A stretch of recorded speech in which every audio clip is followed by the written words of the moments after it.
혹시 여러분 여행을 좋아하십니까?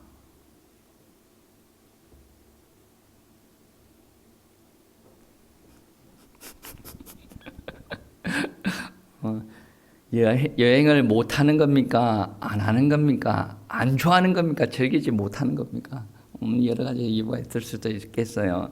근데 우리 예수님께서는 여행을 좋아하셨을까? 이 마가복음의 성경을 보니 예수님께서는 한 곳에 정착하지 않으시고 제자들을 데리고 두루 다니시면서 복음을 전하는 것을 우리가 보았습니다. 그래서 예수님께서는 좋아하지는 않는다라고 할지라도 싫어하지는 않으시지 않을까? 라는 생각을 해봅니다. 물론 사역들 때문에 그렇게 하셨지만 그런 생각을 해봤습니다. 저는 개인적으로 여행을 그렇게 즐기지는 않은 사람이었습니다.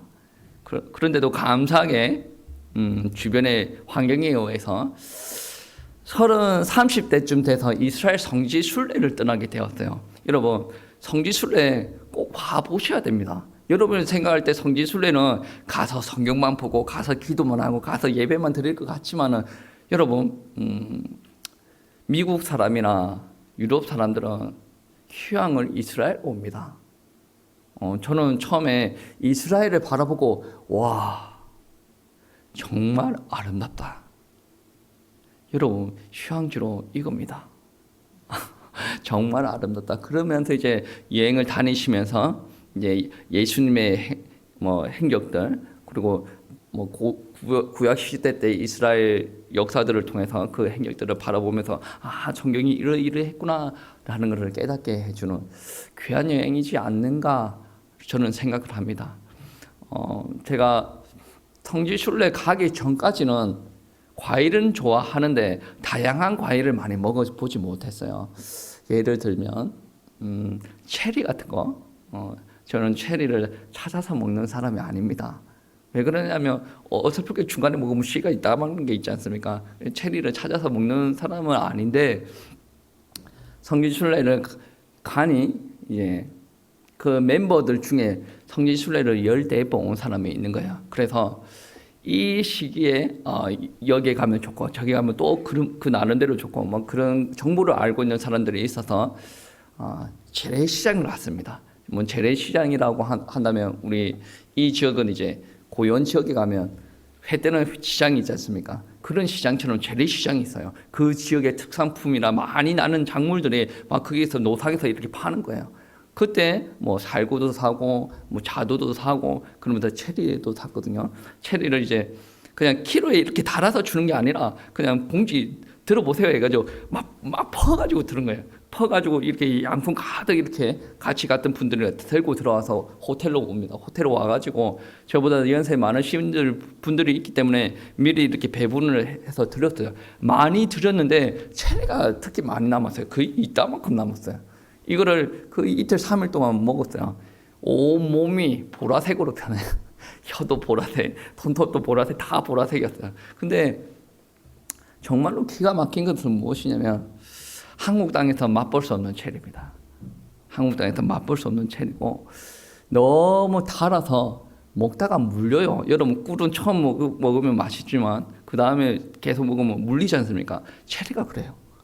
그쪽에 이스라엘 땅의 체리는 그렇더라고.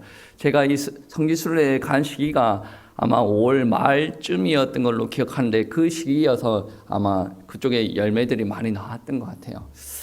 저는 혼자 그렇게 여행을 다니고 있으면 우리 성도님들 생각이 많이 납니다. 혼자 이렇게 맛있는 거 먹고 다니면 조금 죄송스럽기도 하고 우리 다 같이 언제가 될지는 모르겠지만 다 같이 한번 가십시다. 왜 웃어요? 가기 싫어요. 저는 가기 싫은 사람 억지로 끌고 다니지는 않습니다. 가십시다. 아멘이 틀려서. 아멘이 이렇게 감사할 수가 없어. 아니, 가자고 하는데, 믿음으로 아멘. 아멘? 아멘. 그리고 제가 인상 깊이 마음속에 담긴 도시가 하나가 있어요. 이스라엘에서 조금 북쪽으로 올라가는 가면 있는 도시인데, 숲이 많이 우거졌어요. 숲이 많이 우거졌고 그 숲 사이로 오솔길처럼 사람이 걷는 인도가 있어요. 그 인도를 걸어가는데 걸어갈 때 눈을 싹 감으면 옆에서 졸졸졸보다 더 큰 소리 확확확 물 내려가는 소리가 들려요. 딱 보면 이제 숲이 조금 없는, 나무가 좀 없는 구역에 가면 물이 콸콸콸콸 내려가는 그런 일들이 일어납니다. 그 물이 내려가서 어느 한 곳에 가면, 제가 있는 그 도시에 조금 모였다가 다른 곳으로 내려가는데, 모이는 그 부위에 보면 이 발톱만한, 제가 보기에는 잉어인가 숭어인가 향어인가 그 중에 하나인 것 같아요. 이렇게 가는데 위에서 보면 어때요? 등을 보면 시커멓잖아요. 시커먼 이따만 것들이 엄청 많아요. 어군을 형성해서 이렇게 유유히 수용치고 있어요. 그 연못과 같은 호수입니까? 그런 게 바로 보이는, 그것을 바로 볼 수 있는 암벽의 한계가 있는데, 그 암벽에 조각이 되어져 있습니다. 우상이 조각이 되어져 있다는 것인데, 그것은 물도 풍족하고 나무도 많고 먹을 곳은 많은데, 단점이 무엇이냐면 바알신과 판신을 섬기는 거예요. 판신은 여러분 아시겠지만 이 하반신은 염소입니다. 이 상반과 얼굴은 전부 다 사람으로 되어져 있는데, 무엇을 상징하냐면 다산, 풍요를 상징하는 거예요. 그러니까 그 사람들이 좋은 데에 있음에도 불구하고 잘 먹고 살려고 그렇게 우상 숭배를 했다라는 거예요. 이 도시가 어디냐면, 오늘 본문의 배경이 되는 빌립보 가이사랴입니다. 이 빌립보 가이사랴는 어떤 도시냐면 물질 만능주의. 여러분 한국 땅에서도 그렇지 않습니까? 돈이면 다 된다. 이게 물질 만능이거든. 물질주의. 물질주의와 우상 숭배가 팽배한 이 빌립보 가이사랴 지역에 예수님께서 제자를 데리고 가셔가지고 제자들에게 물으십니다. 눈만 뜨면 다 보이는 거, 우상도 보이고 이 사람들의 돈에 그 물질에 정신 팔려 있는 거 다 보입니다. 그런 환경들 속에서 예수님께서 제자들에게 물으십니다. 이 세상 사람들이 나를 보고 누구라 하느냐 질문을 하시죠. 여러분 신앙생활을 할 때 예수님이 누구십니까? 라는 질문, 그것보다 중요한 질문이 없습니다. 본질적인 질문이라는 거예요. 예수님이 누구십니까? 이 질문에 대한 대답을 제자들은 크게 세 가지로 이야기합니다. 첫 번째 하나가 무엇이냐면, 선생님을 진례 요한이라고 부르십니다. 요한은 죽었지만 그 당시에 위대한 설교자 아닙니까?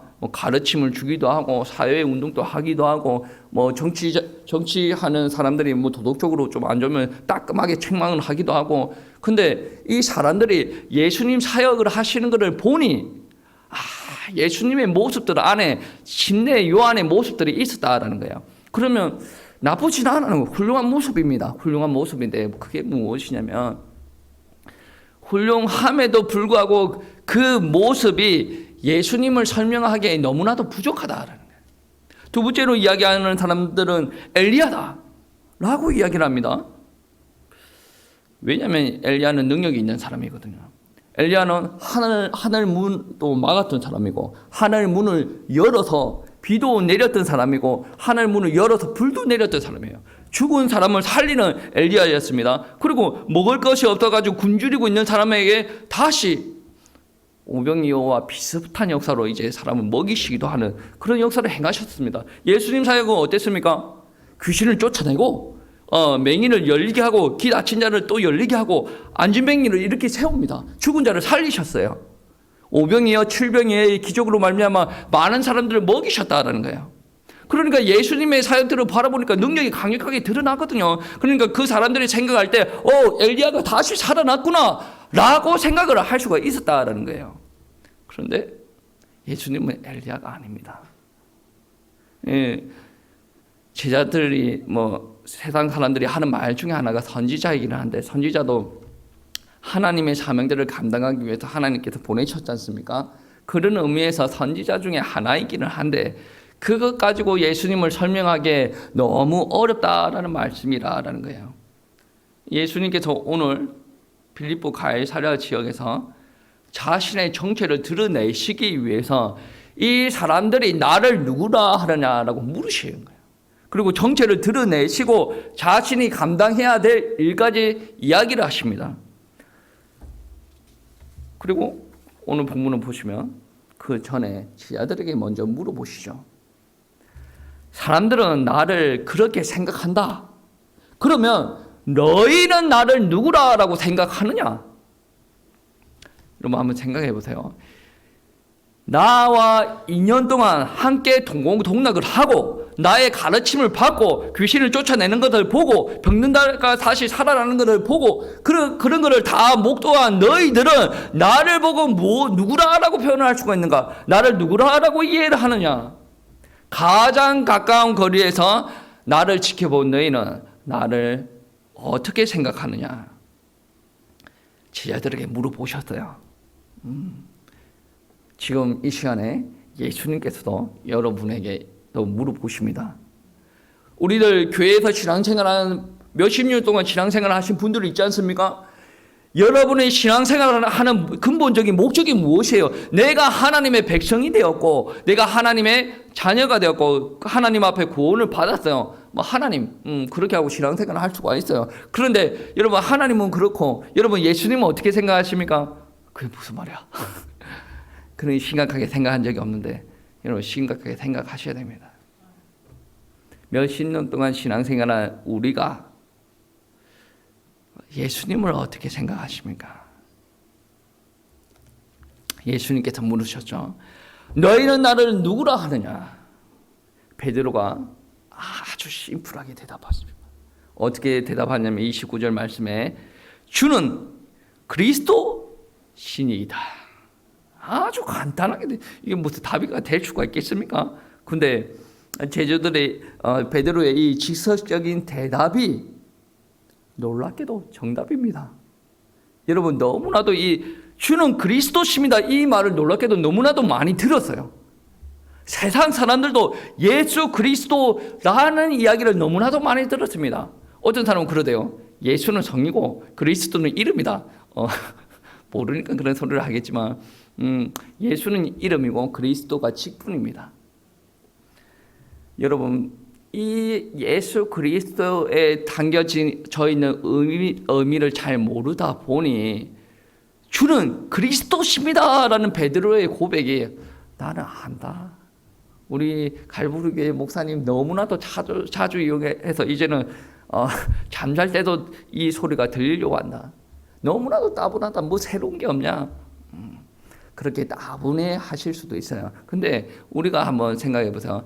예수님은 이 말씀을 들었을 때 당연한 거 아니야? 막 이렇게 대우하지 않으셨다는 게 오늘 말씀해 보시면 주는 그리스도 신이다 하고 나서 30절 말씀에 바로 경고한 바로 넘어가는데 예수님께서 얼마나 좋아하신 거에 대해서는 언급이 잘 안 되어져 있죠. 그런데 마태복음 16장 16절 말씀해 보시면 베드로가 주는 그리스도신이다 라고 표현합니다. 그렇게 고백을 하죠. 그때 마태복음 17장 말씀에 예수님께서 흥분하셔요. 그리고 베드로에게 축복하시는 말씀에 그 이후에 기록이 되어져 있습니다. 17절 말씀에 어떻게 기록이 되어져 있냐면 예수께서 대답하여 이르시되 바요나 시몬아 네가 복이 있도다. 이를 내게 알게 하신 이는 혈육이 아니요 하늘에 계신 내 아버지시리라. 18절 말씀에 또 내가 내게 이르노니 너는 베드로라. 내가 이 반석 위에 내 교회를 세우리니 음부의 권세가 이기지 못하리라. 19절 말씀에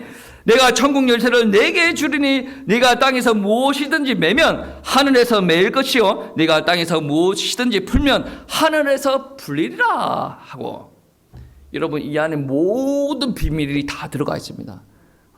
당연한 고백을 한 거 아니야? 그런 게 아니에요. 이 주는 그리스도십니다 하고 나서 예수님께서 그 믿음의 고백 위에 시몬인데 베드로야 이 반석 위에 내가 나의 교회를 세우겠다. 하나님 안에요. 예수님께서 나의 교회를 세우겠다. 이 땅에 우리가 계획한 일이 잘 이루어지지 않는 이유가 뭡니까? 음부의 권세 흑암인들이 막 역사를 하는 거예요. 우리를 막 공격하는 거예요. 근데 네 안에 내가 교회를 세우는데 그 음부의 권세가 너를 해치지 못하도록 하겠다. 그리고 여러분 이 땅에 있는 많은 사람들이 기도에 응답 받으려고 얼마나 야동바동합니까? 천국의 열쇠를 내게 주겠다. 네가 이 땅에서 매면 하늘에서 매일 것이고 네가 풀면 풀 것을. 엘리야도 그랬지 않습니까? 하늘 문 닫아주세요. 열어주세요. 이번에는 불, 그래, 불. 그러세요. 여러분, 여러분이 지금 여기 예배드리다가 수중에서 1억 떨어지는 것보다 여러분 1억 떨어지면 엄청난 게 흥분하겠죠. 그 축복보다 더 대단한 축복을 우리에게 주셨다라는 말이에요. 이 믿음의 고백을 하는 사람들에게 얼마나 대단한 고백이면 예수님께서 베드로에게 이렇게 축복하셨다라는 말씀입니다. 오늘 말씀을 보시면 어떻게 보면 흥미가 없는 말씀이기도 해요. 주는 그리스도시리이다 하매 아멘. 흥미가 없을 수도 있는데 이게 한국 성경에 보시면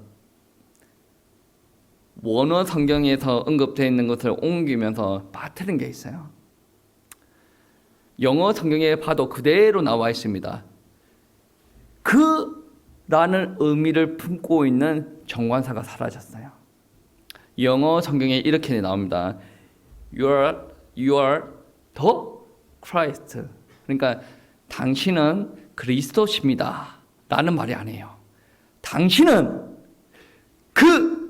그리스도십니다. 구약 성경에서 우리를 구원하시기 위해서 메시아가 예언이 되었었는데 그 메시아가 되신 분이 당신입니다. 당신은 그리스도십니다. 라는 말이에요. 메시아는 히브리어로 이제 그리스도와 또 동일한 말이에요. 그러니까 이 그리스도는 어마어마한 사건이라는, 구약 성경이 얼마나 두껍습니까? 이 두꺼운 이게 말하는 게 한 가지로 요약이 되어집니다. 메시아가 오실 것이다. 그 메시아가 누구냐? 이런 모습으로 오실 것이다. 그래서 신약 성경이 어떻게 성령으로 잉태되고 애굽으로 내려가고 나사렛에서 살고 그리고 예루살렘 성으로 들어갈 때 나귀를 타고 들어가고 30의 8 이게 다 어디 있냐면 구약 성경에 다 있단 말이에요. 그러니까 예수님께서 고난 당하시는 게 성경에서 그대로 이야기하신 대로 고난은 당하시고 십자가에서 부활하신 내용까지 모두 다 기록이 되어져 있단 말이에요. 그러니 베드로가 자기가 어떻게 고백을 했는지 일단은 모르겠는데 자기가 어떻게 이야기를 하냐면 원어 성경에 당신은 그리스도입니다. 이거는 지금 능력을 행하시고 그런 게 아니에요. 능력을 행하는 사람들 많아요. 구제운동 하는 사람 많고 이게 기도하는 사람들도 많아요. 그 많은 사람 중에 한 분이 아니라 하나님께서 구약 성경에서 예언하셨던, 그 구약 성경에서 약속하셨던 그 그리스도라는 말씀이 되어진다라는 말씀입니다. 구약 시대에 기름을 많이 부었어요. 병이 있어도 기름 붓고, 그리고 사람에게도 기름 붓고 물건에도 기름 붓는 분이 많았는데 그리스도는 직분 아닙니까? 직분에 빗대어서 설명을 하려면 크게 세 직분의 기름을 부었어요. 세 직분을 감당할 사람에게 이 직분을 감당하기 전에 양의 불을, 그러니까 양의 불에다가 기름을 넣어가지고 이렇게 부었다라는 말씀이죠. 어떤 직분의 기름을 부었냐면 왕, 제사장, 선지자 직분에게 기름을 부었단 말이에요. 근데 여러분 아시겠지만 이스라엘은 하나님을 믿는 백성입니다. 하나님 앞에 예배 드리는 백성이고 하나님의 말씀 따라가는 백성이거든요. 그러면 모든 직분이 중요한데 제사장 직분이 무너지면 다 무너지는 게, 왕은 때에 따라서는 무너질 수가 있어요. 제사장만 살아있으면, 제사장이 예배를 바로 드리고 있으면 그 나라는 무너지지 않는다라는 거예요. 오늘날도 마찬가지예요. 한국 땅에서 이제 대통령이 어떻게 하다 크게 상관이 있겠습니까? 제사장이 똑바로 서야 돼요. 저도 제사장이지만 여러분도 제사장이에요. 근데 구약 시대에는 다 같이 제사장이 아니라 아론과 아론의 자손들만 제사장이 되었거든요. 그 제사장이 왜 중요하냐면 이스라엘 백성들이 죄인입니다. 자기네들이 섬기는 신이 누구예요? 하나님이거든요. 하나님은 자기들만의 하나님이 아니에요. 이 땅을 창조하시는 하나님이거든요. 이 땅을 다스리시는 하나님이에요. 이 죄인들이 온전히 살아가려면 하나님 앞에 가야 됩니다. 하나님 앞에 가야 되는데 문제가 무엇이냐면 이스라엘 백성들한테 죄가 있다라는 거예요. 이스라엘 백성뿐만 아니라 이 땅의 모든 사람에게 죄가 있습니다. 그 죄가 있는 이스라엘 백성들이 하나님을 만나고 하나님과의 관계가 회복이 되어지려면 이 사람들의 죄가 해결이 되어져야 되는데 이 사람들의 죄를 해결해 줄 수 있는 사람이 누구냐면 하나님과 인간 사이에 제사장이 있는데 이 제사장이 제물을 준비하여서 제사를 드리는 거예요. 그 제사로 말미암아 인간의 죄를 사하여 준다라는 말이에요. 어떤 사람들은 이 말이 낯설게 들려질 수도 있을 겁니다. 왜? 성경은 왜 사람들을 죄인이라고 이야기를 하느냐? 믿어지든 안 믿어지든 하나님께서 사람을 창조하셨어요. 첫사람 아담을 창조하셨습니다. 그 아담에게는 모든 축복을 다 허락하여 하나님의 형상을 허락하여 주셨어요. 그리고 하나님과 온전히 교대하고 하나님 앞에서 복된 삶을 누리도록 창조하셨는데 이 첫사람 아담이 하나님의 말씀을 어기고 불순종하고 죄를 범하게 되어졌다라는 말씀. 그 죄로 말미암아 인간에게 그 죄로 말미암아 죄가 저주와 고통들이 그리고 그 죄로 말미암아 하나님과의 관계가 끊어지고 하나님과의 관계가 끊어진 그 사람들에게 다른 영적인 존재 사탄이 이 사람들을 사로잡게 되어졌다. 이렇게 영적인 문제에 빠져져 있는 인간들이 저주와 고통 속에 있는데 이 고통을 해결하는 방법은 단 한 가지밖에 없습니다. 돈을 많이 벌어도 안 돼요. 많이 배워도 안 됩니다. 헌금 많이 해도 안 되고 예배 많이 드려도 안 됩니다. 그 전에 제일 먼저 중요한 게 무엇인 줄 아십니까? 하나님을 만나는 겁니다. 구약 시대에 많은 왕들이 있고 제사장들이 있고 선지자들이 있습니다. 근데 그 많은 직분들이 하나님의 입장에서는 실체가 아니에요. 왜? 하나님께서 언약을 주시는데 그 그림자, 왕, 선지자, 제사장 그거는 그림자예요. 뭐 사람들의 입장에서는 그거는 실체가 되어질 수가 있죠. 하나님께서는 이 사람의 입장에서 실체처럼 느껴지는 이런 것을 보여주면서 이 직분을 감당할 하나님께서 기름 부으시고 세우신 참 왕, 참 선지자, 참 제사장이신 그리스도를 보내주시겠다라는 언약을 그 직분들을 통해서 보여주시는 거라는 말씀입니다. 여러분, 그리스도라는 고백 속에서는 중요한 의미가 또 하나가 담겨져 있는데 그게 무슨 말이냐면 그리스도는 직분이 세 가지가 담겨져 있잖아요. 그리스도는 왕일 뿐만 아니라 제사장 직분을 가지고 있다. 여러분, 구약 성경에 제사장이 되어지려면 어떤 지파의 사람들이 되어져야 됩니까? 어떤 지파의 사람이 되어져야 돼요? 어떤 지파의 사람이 되어져야 됩니까? 레위 지파 사람. 왕은 주로 어떤 지파의 사람이 되어져야 됩니까?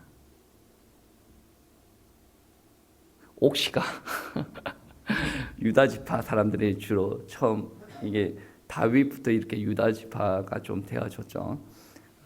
그리고 다윗 유다 지파 안에서 예수 그리스도가 나신다고 했죠. 그러면 예수 그리스도는 답을 벌써 가르쳐 줬어요. 예수 그리스도는 어떤 지파입니까?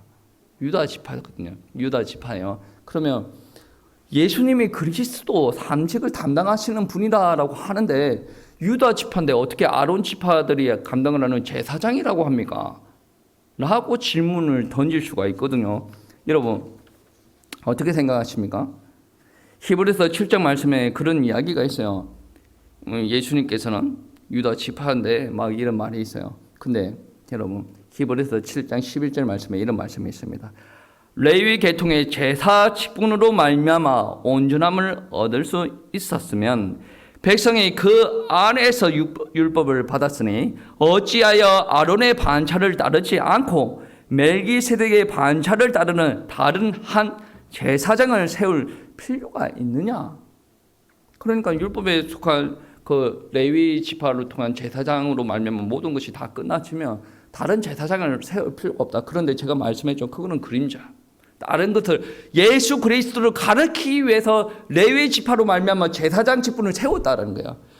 그런데 하나님의 계획은 이 직분으로만 만족한 것이 아니라 이 직분을 참 제사장 필요가 있다라는 것을 이야기를 하고 있습니다. 그래서 히브리서 7장 16절 말씀에 그는 육신에 속한 계명의 법을 따르지 아니하고 오직 불멸의 생명의 능력을 따라 되었으니 육신에 속한 것으로 나지 않았다. 그래서 예수님을 성령으로 따서 낳았고 하나님께서 보내신 그러니까 레위 지파, 유다 지파 이거를 다 초월해서 하나님께서 기름 부어 보내신 그리스도다라는 말씀을 하기 위함이다라는 거예요. 예수님은 육신에 속한 분이 아니셨다. 예수님은 제사장으로서 제사를 드리면서 인간에게 죄 용서를 하고 하나님 앞에 나아갈 길을 예비해 주셨다.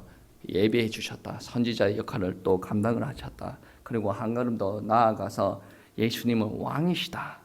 나를 다스리시고 나를 주장하시고 내 삶을 날마다 인도하시는 그분이 나의 왕이시다.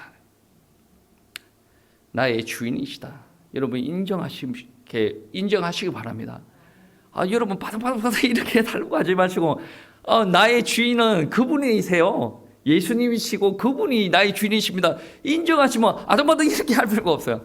왜? 하나님께서 다 하시니까. 여러분도 신앙생활 몇십 년 하셨지 않습니까? 한번 10년 전에 한번 생각해 보세요. 얼마나 아동바동했는가.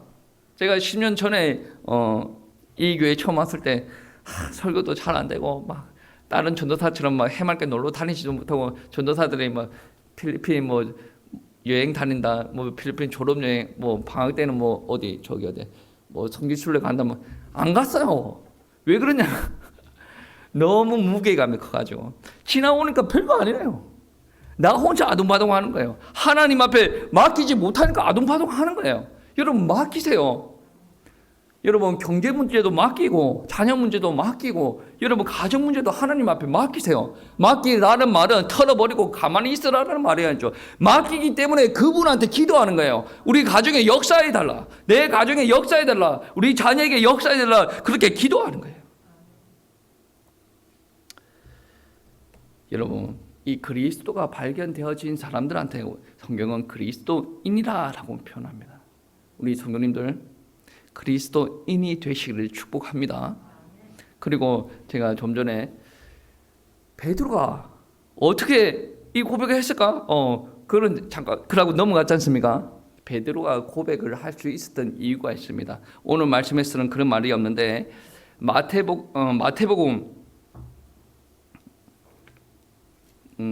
그거 하기 전에 그리고 이분이 제사장으로서 감당해야 될 일이 있어요. 그러니까 많은 사람들은 왕이다, 많은 능력이 있다, 많은 사람은 그렇게 이야기하지만 본인은 명확하게 알고 있었어요.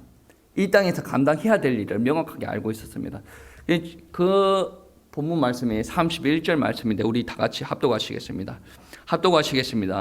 인자가 많은 고난을 받고 장로들과 대제사장들과 서기관들에게 버림받아 죽임을 당하고 사흘 만에 살아나야 할 것을 비로소 그들에게 가르치시되 아멘.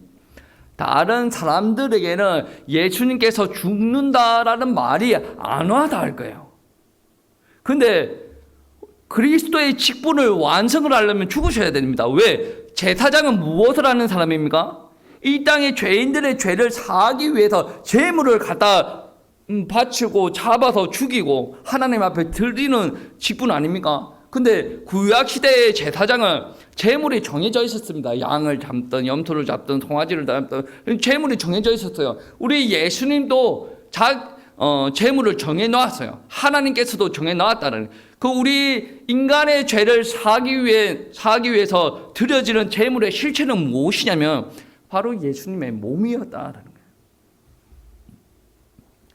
죄로 말미암아 저주받고 하나님 앞에 심판을 받을 수밖에 없는 우리 죄인들을 회복시키기 위해서 하나님 앞에 나아갈 수 없는 우리들을 대신해서 하나님과 인간 사이에 제사장이 한 분 들어가셔가지고 이 제사장은 하나님께서 기름 부으셔서 세우신 제사장.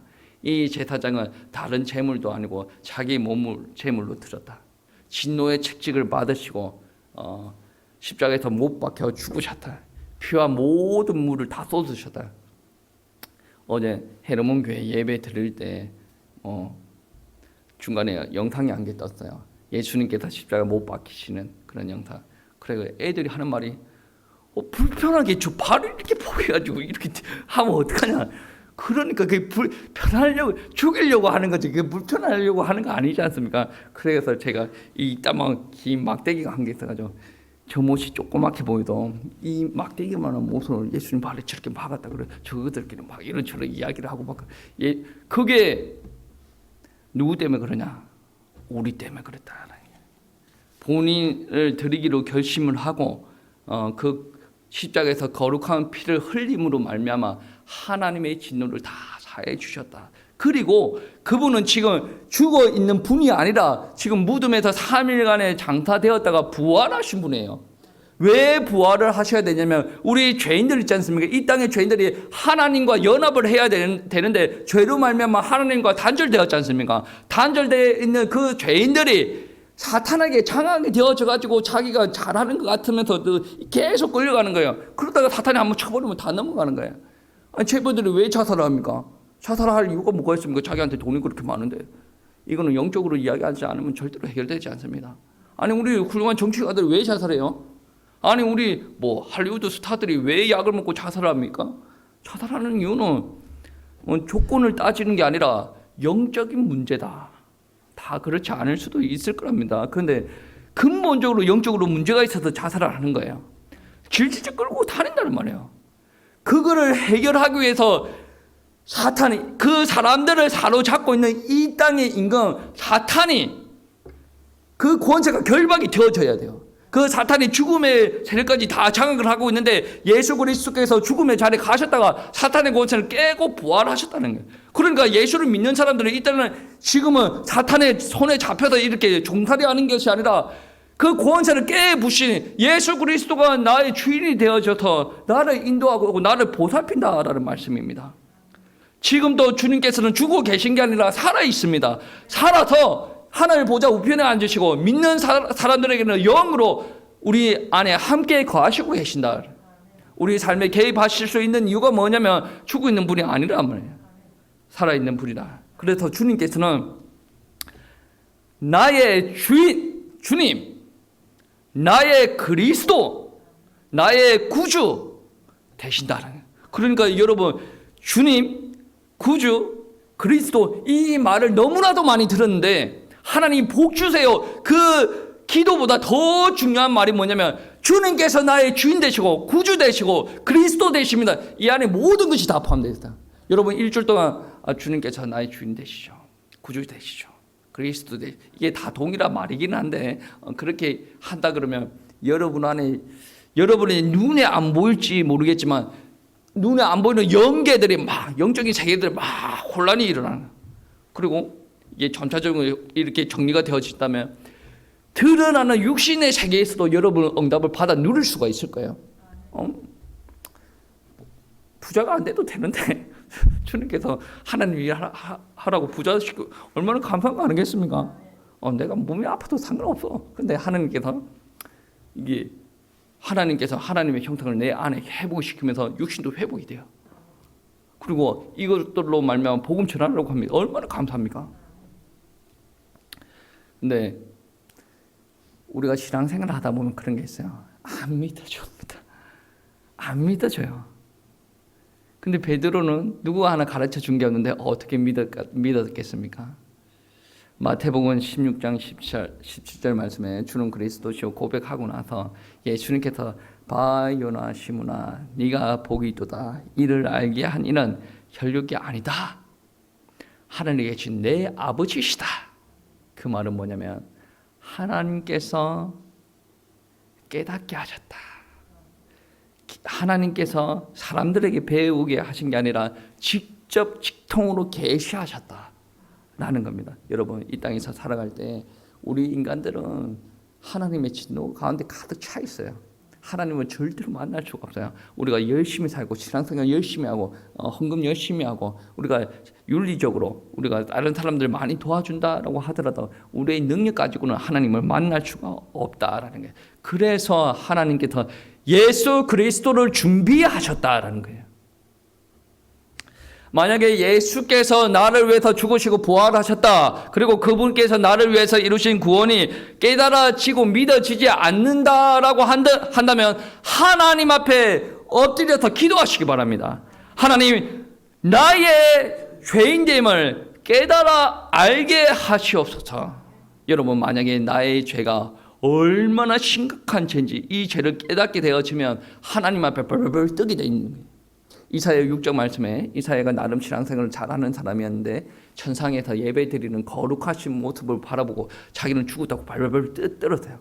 이 벌벌 떨은 이 과정이 있어야 이 죄 때문에 나는 정말 죽었구나. 그래서 내가 살아나는 방법들은 하나님밖에 없구나. 하나님께서 보내주신 그 그리스도밖에 없구나. 그래서 예수님께서 하나님께서 그리스도를 보내주셨구나. 그래서 교회에서 그렇게 그리스도를 강조하구나.